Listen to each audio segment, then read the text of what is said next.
Hello students, चलिए अभी हम डिस्कस करते हैं क्लास 12th की चैप्टर नंबर 10 की इन टेक्स्ट क्वेश्चंस को। सबसे पहला क्वेश्चन है हमारे पास 10.2। इसमें पूछा गया है कि why is sulphuric acid not used during the reaction of alcohols with KI।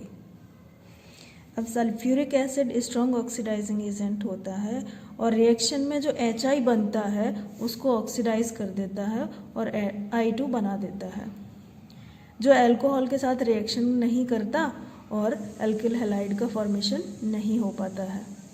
तो इस प्रॉब्लम को प्रिवेंट करने के लिए हम यूज़ करते हैं नॉन ऑक्सीडाइजिंग एसिड को, जो होता है फॉस्फोरिक एसिड।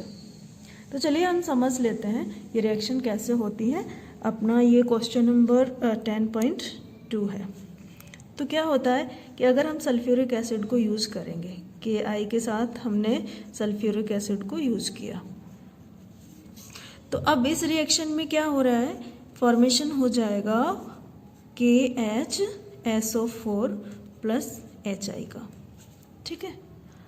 अब फर्दर क्या होता है, जो HI का फॉर्मेशन हुआ है उसको H2SO4 I2 में कन्वर्ट कर देता है, SO2 प्लस H2। ओके, तो अब I2 की रिएक्शन तो अल्कोहल के साथ नहीं होगी। ओके, तो अल्कोहल के साथ I2 रिएक्ट नहीं करेगा। ओके, तो अब क्या करते हैं हम, इसको प्रिवेंट करने के लिए अल्कोहल हमने लिखा प्लस KI लिखा प्लस H3PO4 को यूज़ किया, जो नॉन ऑक्सीडाइजिंग एसिड है।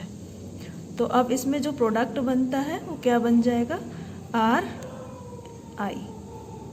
ओके, ये I इसके साथ रिएक्शन करेगा और ये यहाँ पे आ जाएगा और रिएक्शन में वाटर भी प्रोड्यूस होता है। ये हट जाएगा, यहाँ से एक हाइड्रोजन इसके साथ चला जाएगा और ये I यहाँ पे आके अटैच हो जाएगा।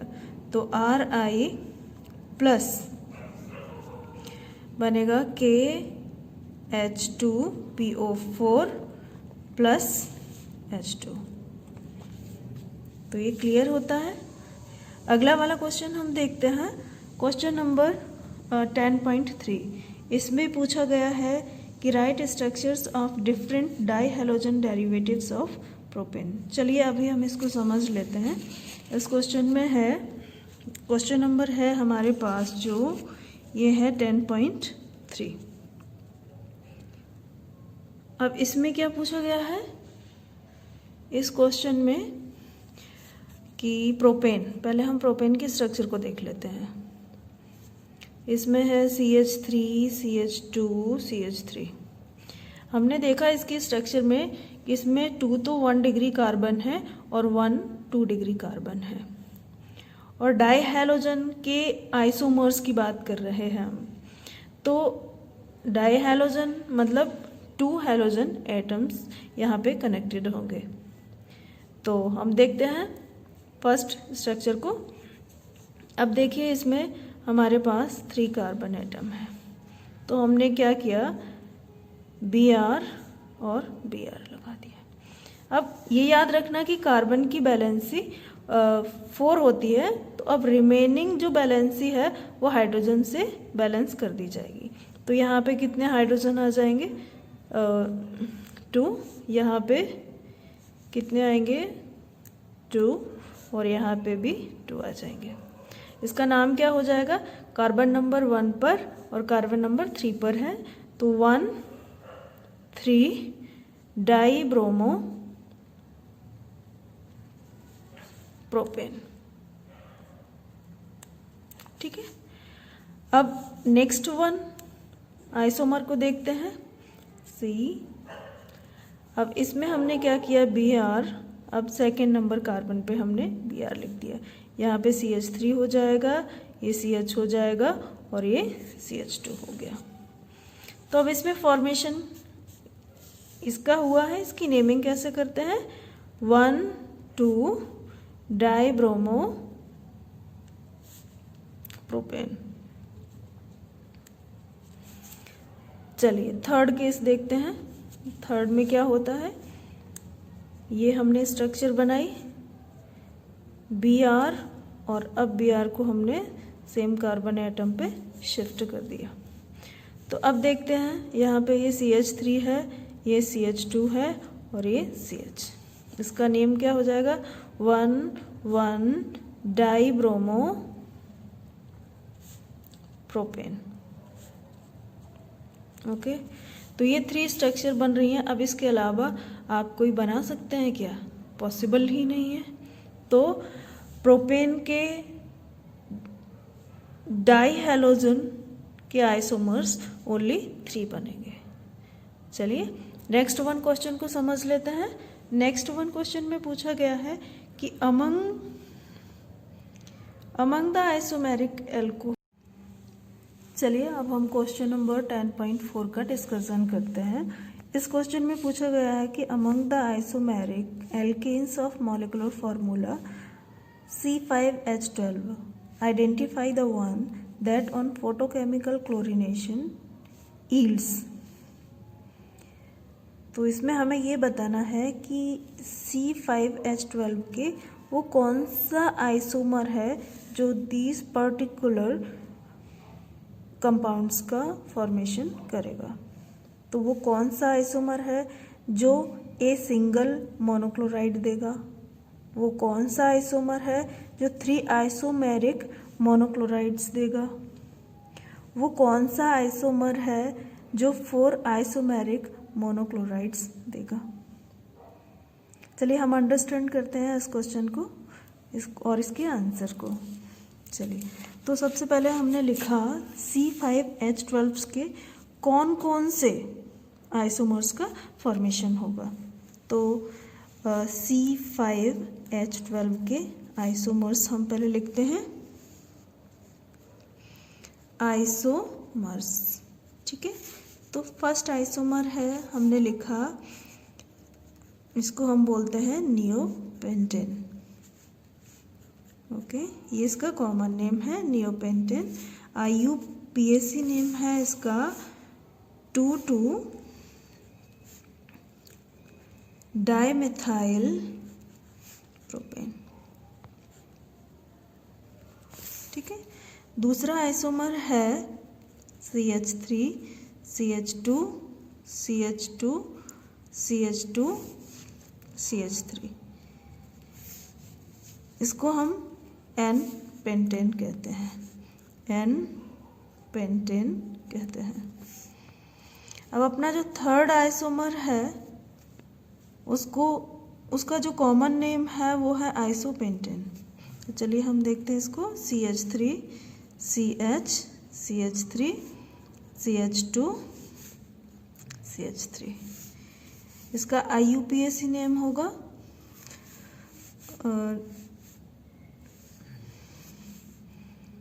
2-मेथाइल ब्यूटेन। ओके, तो ये आइसोमर्स हैं। अब इनमें से कौन सा फर्स्ट वाले का प्रोडक्ट देगा, कौन सा सेकंड वाले का देगा, कौन सा थर्ड वाले का देगा। अब देखिए क्या है, हम इसको यहीं से समझ लेते हैं कि जो फर्स्ट वाला आइसोमर है इसमें 4 1 डिग्री कार्बन प्रेजेंट है और 1 क्वाटरनरी कार्बन प्रेजेंट है। तो अब सभी हाइड्रोजन एटम है वो सभी इक्विवेलेंट हैं, एक जैसे हैं। कहीं से भी क्लोरीन को अगर आप क्लोरीन से हाइड्रोजन एटम को डिस्प्लेस करोगे तो सबकी स्ट्रक्चर सेम होगी। तो जो नियोपेंटेन है, या फिर इसको हम ये कह दें 2,2-डाइमेथाइल प्रोपेन है, वो ओनली 1 टाइप का मोनोक्लोराइड बनाएगा। क्लियर है ये फर्स्ट वाला। अब अगर सेकंड वाले की बात करें तो इसमें क्या है, अगर हम हाइड्रोजन एटम की बात करें तो 3 टाइप के हाइड्रोजन एटम के ग्रुप प्रेजेंट हैं। देखो A B C B C। तो अगर हम यहाँ पे क्लोरीन एटम को ऐड करते हैं तो क्या बन जाएगा, 1 क्लोरोपेंटेन। अगर हम यहाँ पे अटैच करते हैं इस कार्बन से तो 2 क्लोरोपेंटेन हो जाएगा, यहाँ पे अटैच करते हैं तो 3 क्लोरोपेंटेन। तो कितने टाइप के क्लोराइड्स हो गए? 3 टाइप्स के। अब इसके अलावा तो हम कुछ नहीं बना सकते ना, तो 3 टाइप के क्लोराइड का फॉर्मेशन हो गया। अब थर्ड वाले की बात करें तो इसमें हमने देखा कि कितने टाइप के हाइड्रोजन के ग्रुप यहाँ पे प्रेजेंट हैं जो क्लोरीन से डिस्प्लेस किए जा सके। तो अब हमने देखा यहाँ पे 4 टाइप के कार्बन हाइड्रोजन एटम्स प्रेजेंट हैं, A, B, C, D। अब अगर हम यहाँ के इस हाइड्रोजन से क्लोरीन को हटाएंगे, इस हाइड्रोजन एटम को क्लोरीन से हटाएंगे तो क्या हो जाएगा? ये 1 क्लोरो 1 मिथाइल ब्यूटेन। अगर हमने इससे हटाया तो क्या होगा? 2 क्लोरो 2 मिथाइल ब्यूटेन। इससे हटाएंगे तो 2 क्लोरो 3 मिथाइल ब्यूटेन। अगर इससे हटाया तो 1 क्लोरो 3 मिथाइल ब्यूटेन। तो मतलब कितने टाइप के बन गए यहाँ पे फॉर्मेशन हुआ 4 टाइप के मोनोक्लोराइड्स का। होप आपको ये क्वेश्चन क्लियर हुआ होगा। Now question number 10.5। इस क्वेश्चन में पूछा गया है कि draw the structures of major monohalo products in each of the following reactions. यहाँ पे कुछ रिएक्शंस दी हुई हैं और जिनमें जो मोनोहैलो प्रोडक्ट्स है उसकी स्ट्रक्चर को आपको ड्रॉ करना है। मोनोहैलो प्रोडक्ट्स क्या होते हैं? जिनमें 1 हैलोजन एटम प्रेजेंट हो। हैलोजन एटम तो हम जानते हैं फ्लोरीन, क्लोरीन, ब्रोमीन, आयोडीन, ये हैलोजन एटम होते हैं। तो सबसे पहले वाली रिएक्शन को हम देखते हैं। इसमें दिया है साइक्लोहेक्सेनॉल, जिसकी रिएक्शन करवानी है थायोनिल क्लोराइड से। तो चलिए हम समझ लेते हैं कि इसका क्या प्रोडक्ट बनेगा। तो इस रिएक्शन में हम देखते हैं हमारे पास क्या रिएक्टेंट दिए हैं, साइक्लोहेक्सेनॉल और थायोनिल क्लोराइड। तो इसमें क्या होता है, ये अल्कोहल का जो ग्रुप है वो हट जाता है और इससे क्लोरीन एटम अटैच हो जाता है। तो जो प्रोडक्ट बनता है इसमें वो हम देखते हैं। ये प्रोडक्ट क्या बनेगा, यहाँ पे क्लोरीन एटम अटैच हो जाता है और साथ में SO2 and HCl gas release होती है। तो इसको हम क्या बोलेंगे, क्लोरो साइक्लो हेक्सेन। डन। तो ये फर्स्ट का प्रोडक्ट है, mono hello product. Done. Second one reaction को हम देखते हैं। ये रिएक्शन है, आपको दी है यहाँ पे 4 इथाइल नाइट्रोबेंजीन, जिसकी रिएक्शन करवानी है ब्रोमीन से हीट या फिर लाइट की प्रेजेंस में। तो चलिए अब हम इसको देख लेते हैं। इस रिएक्शन में दिया है आपको 4 इथाइल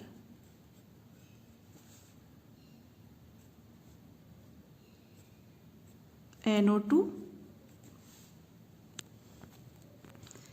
और इस NO2 की रिएक्शन हमको करवानी है ब्रोमीन से लाइट या फिर हीट में। तो अब देखिए यहाँ पे जो Br बॉन्ड है वो ब्रेक होगा, ठीक है। अब यहाँ पे Br बॉन्ड के ब्रेक होने के बाद इधर हम देखते हैं कि ये बेंजीन है, बेंजीन इस कार्बन से अटैच है और इस बेंजीन में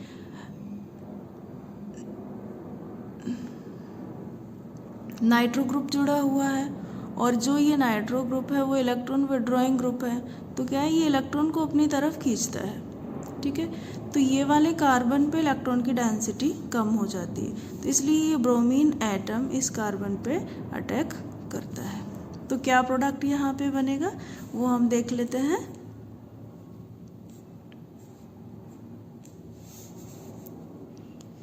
ये हमारा प्रोडक्ट होगा CHBr CH3 और NO2। ओके, और साथ में क्या रिलीज हो जाएगा HBr, ये वाला हाइड्रोजन और ये ब्रोमीन एटम। अब इसका नाम क्या होगा 4,1-ब्रोमो इथाइल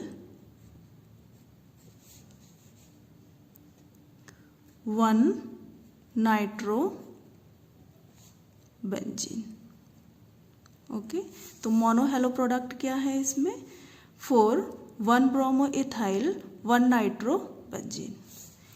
नेक्स्ट वन क्वेश्चन है यहाँ पे, वो है इसमें दिया है आपको 4-मिथाइल हाइड्रोक्सी फिनॉल, जिसकी रिएक्शन करवानी है आपको HCl से और इसको हीट करना है। तो देखते हैं इसमें क्या बनता है थर्ड वन रिएक्शन में। तो थर्ड वन रिएक्शन में आपको दिया है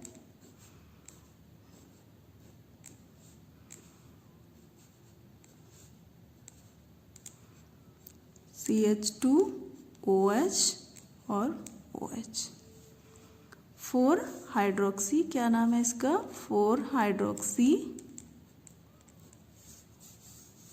फिनॉल। इसकी रिएक्शन आपको HCl से करवानी है और इसको क्या किया है आपने हीट किया है। ये नेगेटिव ये पॉजिटिव, इसका ये वाला पार्ट नेगेटिव ये पॉजिटिव। तो अब ये क्लोरीन एटम कहाँ पे अटैक करेगा इस पर और ये H इसके साथ चला जाएगा। तो क्या प्रोडक्ट बनेगा वो हम देख लेते हैं। CH2Cl OH okay plus H2O release हो जाएगा। इसका नाम क्या होगा 1-क्लोरोमिथाइल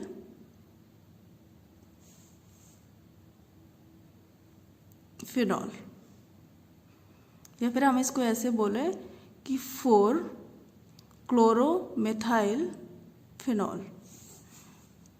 क्या नाम होगा 4-क्लोरोमिथाइल फिनॉल। नेक्स्ट रिएक्शन है मिथाइल साइक्लोहेक्सीन की रिएक्शन करवानी है HI के साथ। चलिए फोर्थ वन रिएक्शन को हम अंडरस्टैंड करते हैं। मिथाइल साइक्लोहेक्सीन, मिथाइल साइक्लोहेक्सीन की रिएक्शन HI से करवानी है। ये नेगेटिव है ये पॉजिटिव है। ये रिएक्शन मार्कोनिकॉव रूल के अकॉर्डिंग होती है, जिस रूल में क्या बताया गया है कि जो न्यूक्लियोफाइल है उस एटम पे अटैक करता है, उस कार्बन एटम पे अटैक करता है जिसमें कम से कम हाइड्रोजन एटम हो। अब यहाँ पे सबसे कम हाइड्रोजन एटम किस कार्बन एटम पे है इस पे, तो ये यहाँ पे अटैक करेगा। ओके, तो यहाँ पे बन जाएगा